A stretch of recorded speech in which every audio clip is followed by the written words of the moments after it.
Indonesia yang meliputi segenap aspek kehidupan nasional yang terintegrasi, berisi kedaulatan dan kepaduan yang mengandung kemampuan mengembangkan kekuatan nasional dalam menggapai dan mengatasi segala tantangan, ancaman, hambatan dan gangguan baik dari luar dan dari dalam untuk menjamin identitas, integrasi, kelangsungan hidup bangsa dan negara serta perjuangan mencapai tujuan nasional. Konsep ketahanan nasional adalah konsepsi pengembangan kekuatan nasional melalui pengaturan dan penyelenggaraan kesejahteraan dan keamanan yang seimbang, terasi dan selaras dalam seluruh aspek kehidupan secara utuh dan terpadu berlandaskan Undang-Undang Dasar 1945 dan wawasan Nusantara. Dengan kata lain, konsepsi ketahanan nasional merupakan pedoman untuk meningkatkan kekuatan dan ketangguhan bangsa yang mengandung kemampuan dan pengembangan kekuatan nasional dengan pendekatan kesejahteraan dan keamanan. Nah, di sini saya ingin menambahkan sedikit. Kesejahteraan dapat digambarkan sebagai kemampuan bangsa dalam menumbuhkan dan mengembangkan nilai-nilai nasionalnya demi sebesar-besarnya kemakmuran yang adil dan merata, rohaniah dan jasmaniah. Sedangkan keamanan adalah kemampuan bangsa melindungi nilai-nilai nasional terhadap ancaman dari luar maupun dari dalam.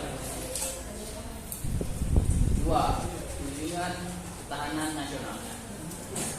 Tujuan ketahanan nasional pada dasarnya untuk menghadapi ancaman, tantangan, hambatan dan gangguan atau AHTG. Jadi semakin kuat ketahanan nasional suatu bangsa, semakin dapat menjamin kelangsungan hidup atau survival hidup suatu bangsa dan negara. Oleh karena itu, sekarang yang dibutuhkan adalah bagaimana membangun ketahanan nasional secara bottom up approach melalui pembinaan tingkat ketahanan dari mulai ketahanan nasional, ketahanan daerah, ketahanan lingkungan, ketahanan keluarga, dan ketahanan pribadi. Nah, saya ingin menambahkan sedikit tentang pembangunan ketahanan nasional tadi. Itu melalui pendekatan dari bawah, maka diharapkan dapat tercapai kondisi keamanan nasional yang menjamin kelangsungan hidup bangsa dan negara sekaligus pelaksanaan pembangunan di daerah. Ketahanan nasional Indonesia adalah kondisi dinamis bangsa Indonesia yang meliputi segenap aspek kehidupan nasional dan berintegritas. Asas ketahanan nasional adalah taat laku berdasarkan nilai-nilai Pancasila, Undang-Undang Dasar 1945 dan wawasan Nusantara yang terdiri dari 1. Asas kesejahteraan dan keamanan. Asas kesejahteraan dan keamanan tersendiri itu dapat dibedakan tetapi tidak dapat dipisahkan, yang merupakan kebutuhan manusia yang mendasar dan esensial. Dengan demikian, kesejahteraan dan keamanan merupakan asas dalam sistem kehidupan nasional. Tanpa kesejahteraan dan keamanan, sistem kehidupan nasional tidak akan dapat berlangsung. Asas komprehensif integral atau menyeluruh terpadu. Ketahanan nasional mencakup ketahanan segenap aspek kehidupan bangsa secara utuh, menyeluruh, dan terpadu atau komprehensif integral. Ada juga asas kekeluargaan. Asas kekeluargaan itu mengandung keadilan, kearifan kebersamaan, kesamaan, gotong royong, tenggang rasa dan tanggung jawab dalam kehidupan masyarakat, bangsa dan bernegara. Jadi asas kekeluargaan itu bukan hanya terjadi dari keluarga kita saja, tapi secara besar atau sama masyarakat, sama kerabat ataupun orang terdekat kita. Tidak mesti harus keluarga sedarah ataupun seagama. Nah, ada juga asas mawas ke dalam dan mawas keluar. Dalam proses interaksi tersebut dapat timbul berbagai dampak baik yang bersifat positif maupun negatif. Untuk itu diperlukan sikap mawas ke dalam maupun luar. Nah, untuk mawas ke dalam itu bertujuan menumbuhkan hakikat, sifat dan kondisi kehidupan nasional itu sendiri berdasarkan nilai-nilai kemandirian yang proporsional untuk meningkatkan kualitas derajat kemandirian bangsa yang kuat dan tangguh. Sedangkan mawas keluar itu bertujuan untuk dapat mengantisipasi dan berperan serta mengatasi dampak lingkungan strategis luar negeri dan menerima kenyataan adanya interaksi dan ketergantungan dengan dunia internasional. Itu dari asas mawas ke dalam dan maupun mawas keluar. Nah, kita lanjut yang keempat, itu tentang sifat ketahanan nasional. Satu, manunggal, yaitu sifat integratif yang diartikan terwujudnya kesatuan dan berpaduan yang seimbang, serasi, dan selaras dengan tujuan aspek kehidupan berbangsa dan bernegara. Yang kedua, mawas ke dalam, yaitu ketahanan nasional yang diarahkan pada diri bangsa dan negara itu sendiri.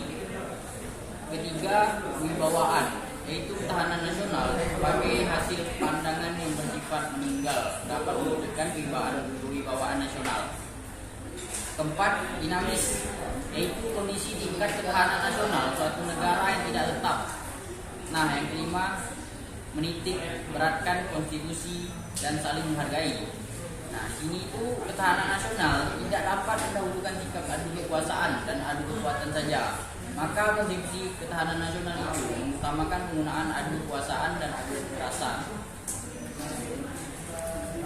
Nah, yang kelima, pengaruh aspek ketahanan nasional pada kehidupan bangsa dan negara. Ada beberapa pengaruh aspek. Yang salah satunya yaitu pengaruh aspek ideologi. Pengaruh aspek ideologi itu sendiri adalah suatu sistem nilai yang merupakan kebulatan ajaran yang memberikan motivasi. Dalam ideologi juga terkandung konsep dasar tentang kehidupan yang dicita-citakan oleh suatu bangsa. Keampuhan suatu ideologi tergantung kepada rangkaian nilai yang dikandungannya yang dapat memenuhi serta menjamin segala aspirasi hidup dan kehidupan manusia, baik sebagai perseorangan maupun sebagai anggota masyarakat. Itu untuk pengaruh aspek ideologi. Nah, yang kedua, ada pengaruh aspek politik. Pemahaman politik mengandung makna kekuasaan atau pemerintahan berlaku di Indonesia dengan tidak memisahkan antara politik dan polisi, sehingga kita menganut satu paham yaitu politik.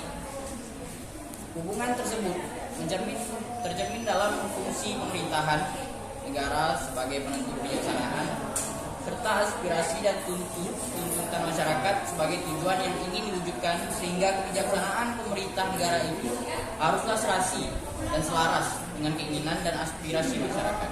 Nah, sekarang yang ketiga yaitu pengaruh aspek ekonomi.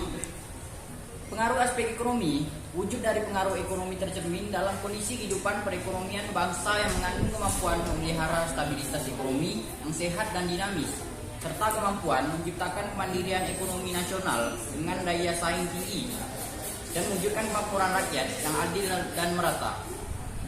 Nah, yang keempat, pengaruh pada aspek sosial budaya.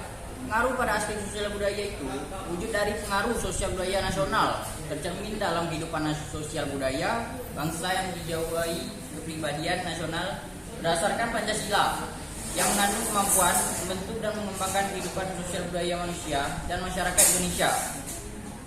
Yang kelima, pengaruh pada aspek pertahanan dan keamanan. Wujud pertahanan dan keamanan tercermin dalam kondisi daya tangkal bangsa yang dilandasi kesadaran bela negara seluruh rakyat yang mengandung kemampuan memelihara stabilitas, pertahanan dan keamanan yang dinamis, mengamankan pembangunan dan hasil-hasilnya serta kemampuan mempertahankan kedaulatan negara. Yang keenam, kedudukan dan fungsi dari ketahanan nasional. Kedudukan tersendiri itu ketahanan nasional merupakan suatu ajaran yang diyakini kebenarannya oleh seluruh bangsa Indonesia, serta merupakan cara terbaik yang perlu diimplementasikan secara berlanjut dalam rangka membina kondisi kehidupan nasional yang ingin diwujudkan. Wawasan Nusantara dan ketahanan nasional berkedudukan sebagai landasan konseptual dan didasari oleh Pancasila sebagai landasan ideal dan Undang-Undang Dasar sebagai landasan konstitusional dalam paradigma pembangunan nasional. Nah, adapun fungsinya yaitu ketahanan nasional dalam fungsinya sebagai doktrin dasar nasional perlu dipahami untuk menjamin tetap terjadinya pola pikir, pola sikap, pola tindak dan pola kerja dalam menyatukan langkah bangsa yang bersifat interregional atau wilayah, intersektoral maupun multidisiplin. Konsep doktriner ini perlu supaya tidak ada cara berpikir yang berkotak-kotak atau sektoral. Satu alasan adalah bahwa bila penyimpangan terjadi, maka akan timbul pemborosan waktu, tenaga, dan sarana yang bahkan berpotensi dalam cita-cita nasional. Ketahanan nasional juga berfungsi sebagai pola dasar pembangunan nasional. Pada hakikatnya merupakan arah dan pedoman dalam pelaksanaan pembangunan nasional di segala bidang dan sektor pembangunan secara terpadu yang dilaksanakan sesuai dengan rancangan program.